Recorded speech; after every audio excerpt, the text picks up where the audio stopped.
Hi, this is the Daily Overpass. My name is Eric and I make apps. Now today I want to talk about dealing with difficult developers. Okay, so today I want to answer a question from Marco. He asked this a while back, or he asked it yesterday, but it was for a video called Your App Will Get Copied. He asked, hi Eric, can you please do an episode about client developer worst thing can happen? I paid for a completed with the developer, but I feel like the developer is taking advantage of me by charging me too much for simple updates. The developer won't give me the game code. Please explain how to handle the situation. Thank you. Now this is really difficult because you have to think about, when you talk about, first of all, dealing with difficult developers, I mean, don't get me started, girlfriend. I know exactly what you're going through.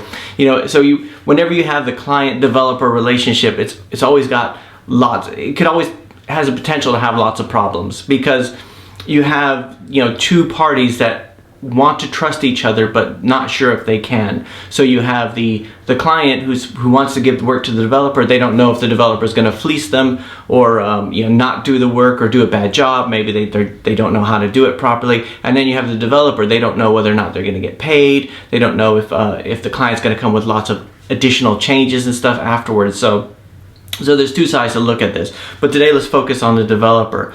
One of the things I try to say to people is to make sure you have control of your source code before you enter into the agreement, because it's what you don't want to do is be tied into somebody forever. One of the questions I get asked a lot, through phone calls and emails, it's always the same. It's like, we have this app that was been developed by a company and wherever, right? And they did a terrible job. It's too slow to load. Now they're saying they can't work on it. They can't do all this stuff. Can you fix it? And my first question is, do you have the source code? And a lot of the times the answer is no, right? They never got it, or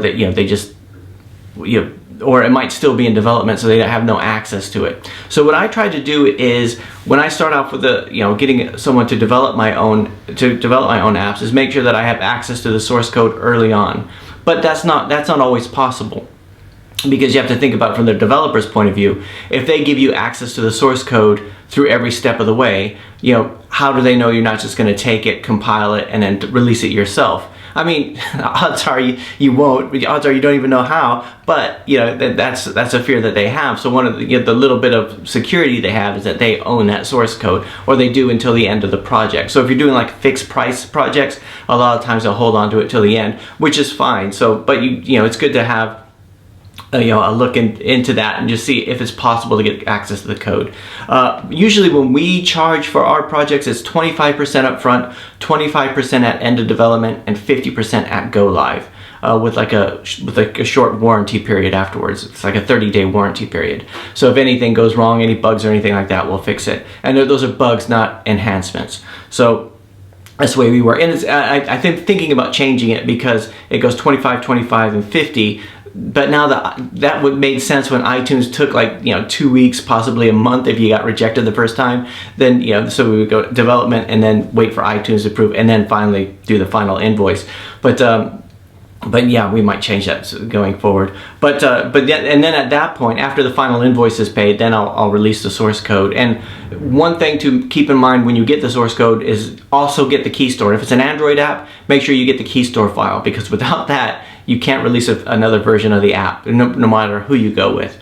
Now, I know a lot of times I meet with clients, one of the first questions they ask is who owns the source code, or who owns the intellectual property, basically who owns the app. And I joke around with them saying, we own it, but and then I watch their face drop, and then I say, no, it's just, you have access to the source code, you have access to everything. The goal is, I call it the plumber model. If you're gonna hire a plumber to come into your house and do some work, you should be able to call a different plumber for the next job, right? The plumber doesn't have, contractual obligation to fix your sink from wherever from then on. So that's the way I look at it with developers, but it's it can be really difficult.